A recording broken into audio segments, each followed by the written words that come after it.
Welcome dear students. Here we are discussing about the general characters and biology of the subdivision Masticomycotina. It is the first subdivision of Eumycota. Other subdivisions are Zygomycotina, Ascomycotina, Basiliomycotina, and Tetromycotina. The division Eumycota includes the true fungi that lacks the multinucleate plasmodial stage and phagotrophic nutrition. Coming to the salient features of Masticomycotina. Here, the species shows terrestrial and aquatic habitats. They may be saprotrophic or parasitic. In all cases, the mycelium is aseptate and cenocytive in nature. But the septa formation found in old hyphae or during the formation of reproductive structures. The cell wall of a hyphae is formed by chitin and fungal cellulose. Generally, the protoplast is vacuolated and the nuclei are numerous in number. In protoplasm, the oil droplets like food reserves were observed. Reproduction in the species is mainly by asexual and sexual methods. Asexual reproduction is taking place by the production of zoospores, aplanospores, or conidia. The zoospores are produced in aquatic species, but the terrestrial forms produce aplanospores. However, the conidia present in higher species of Masticomycotina. In case of sexual reproduction, both isogametangic and oogamous methods were observed among the species. Here, plasmogamy is immediately followed by karyogamy and forms oosphere. Oosphere undergoes meiosis and gives rise to haploid oospores. Finally, the oospores transform to haploid zoospores. The common genera including in this subdivision are Pythium, Albugo, Phytophthora, Saprolegnia, etc. Next, we have to discuss the genus Pythium in detail. The genus coming under the kingdom Fungi, division Eumycota, subdivision Masticomycotina, class Oomyces, order Peronosporoides, and family Pythiaceae. Pythium is a large genus, shows worldwide distribution. The common Indian species of the genus are Pythium aphanidermatum, Pythium graminicolum, Pythium butleri, and Pythium debarianum. The species may be terrestrial or aquatic in habitat. The parasitic, symbiotic, and saprotrophic species are included in terrestrial forms. Soil parasitic species attacks different croplands that in turn causes diseases like soft rot, foot rot, damping of fruit rot, etc. Here we can see different pathogenic species of Pythium and also the diseases causing by Pythium in different croplands. Pythium debarianum causes damping off of seedlings in tobacco and chilies. It is the sudden collapse of seedlings and their rotting from base to top. After complete rotting, the seedlings dry out and become thread-like. Soft rot of papaya and damping off of potato are mainly causing by Pythium aphanidermatum. In ginger, rhizome rot causes by Pythium myriotylum. Similarly, in wheat, Pythium graminicolum causes the wheat rot. But in turmeric, the same species cause both rhizome rot and root rot. Finally, the species Pythium indicum causes fruit rot in hibiscus.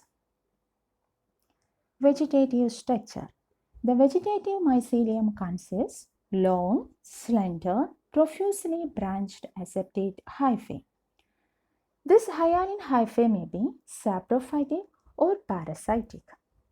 Due to the lack of septa, the protoplasm consists numerous nuclei, so it is cenocytic. but the septa form in older hyphae during the differentiation of sex organs. Just like other fungi, the cell wall of Pythium is also made up of chitin and fungal cellulose. The cytoplasm is vacuolated with different cell organelles, including mitochondria, ribosomes, Golgi bodies, endoplasmic reticulum, etc. The food reserves, including fat droplets, oil globules, and glycogen, were also observed in the cytoplasm. The hyphae of parasitic fungi may be intercellular or intracellular, but never produce hostoria for nutrient absorption. In the figures, we can easily understand the features of hyphae.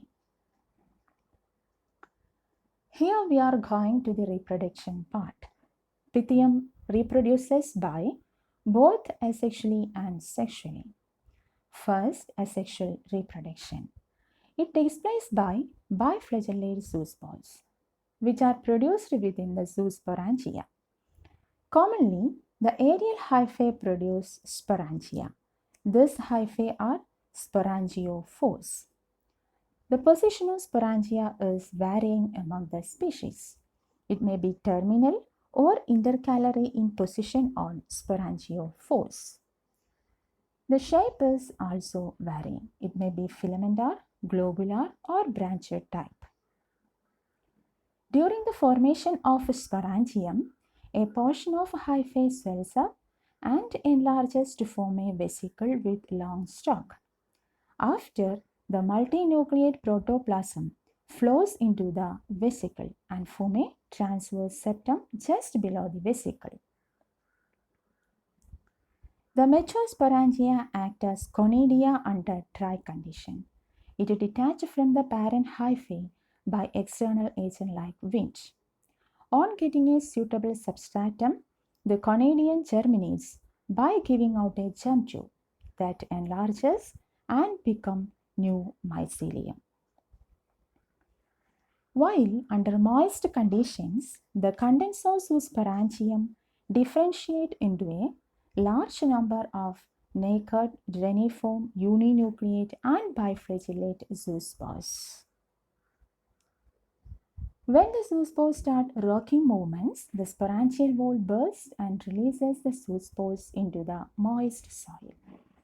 After a short period of swimming, the zoospores come to rest, withdraw the flagella, and become rounded. Finally, they secrete a protective wall and get encysted. After the germination of cyst, the new mycelium will form.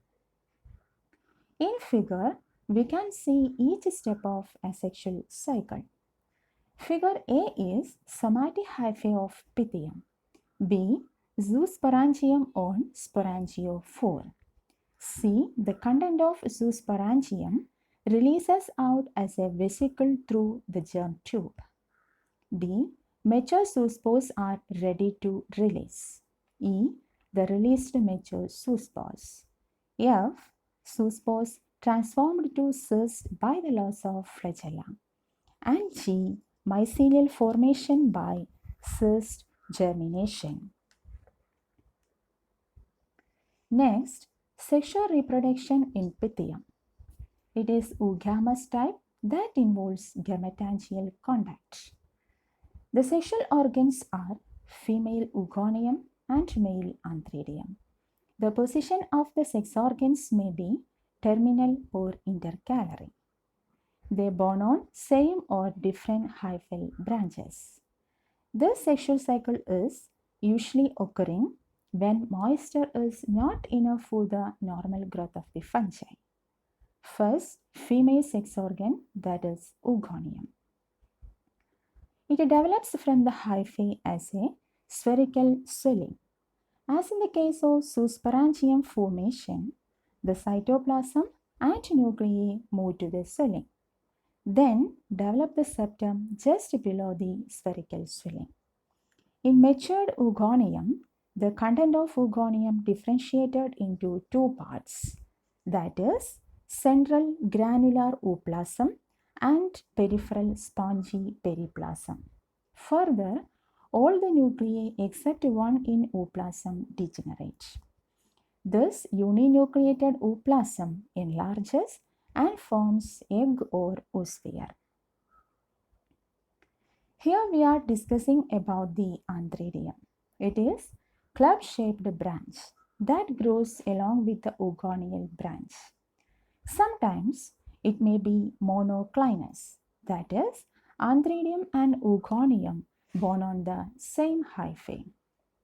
Diclinous condition is also present among the species, in which the sex organs are borne on separate hyphae. During the formation of antheridium, the hyphal tip becomes club-shaped. Then the multinucleated cytoplasm flows to it and immediately form a septa just below the antheridium. After the antheridium comes in contact with the ogonium. At maturity, the multinucleated antheridium degenerate all the nuclei except one. This single nucleus undergoes meiosis and form 4 haploid nuclei. Finally, 3 of them degenerate and leaving a single functional haploid male nucleus. Coming to the fertilization process, it is the fusion of antheridium with ogonium. At first, the antheridial and ogonial wall at the point of contact disintegrates. Now, the antheridium gives out a fertilization tube that penetrates the ogonial wall and reaches near the egg or oosphere. Soon, the tip of the fertilization tube bursts and releases the content of antheridium to the oosphere. That results the fusion of egg cell and single haploid male nucleus. At this time, the plasmogamy and the karyogamy result in the formation of diploid zygote. Gradually, the zygote secretes a thick wall around it and becomes an oospore. The present figure shows the fertilization stage. The mature oospore is globular in shape with plenty of reserve food. After a period of rest, it undergoes germination. That depends to the temperature of the environment. At a high temperature, it germinates directly by forming germ tube and thus forms the mycelia. But at low temperature, the oospore forms a thin-walled vesicle called germ sporangium. The content of oospore flow to the germ sporangium and the nuclei undergo repeated divisions. The first nuclear division is meiotic and others are mitotic. Then each haploid nuclei surrounded by a bit of cytoplasm which develop to zoospore. By the bursting of vesicle, the zoospores releases out. As in asexual reproduction, the zoospores germinate and form new mycelium. The figure shows different stages of sexual cycles. First, the development of ogonium and antheridium from the hyphal tips. In the next stage, the matured sex organs come in contact to each other. That induces the formation of fertilization tube from the antheridium. It follows plasmogamy, karyogamy, and formation of diploid zygote. Zygote secrete thick wall around it and form oospore.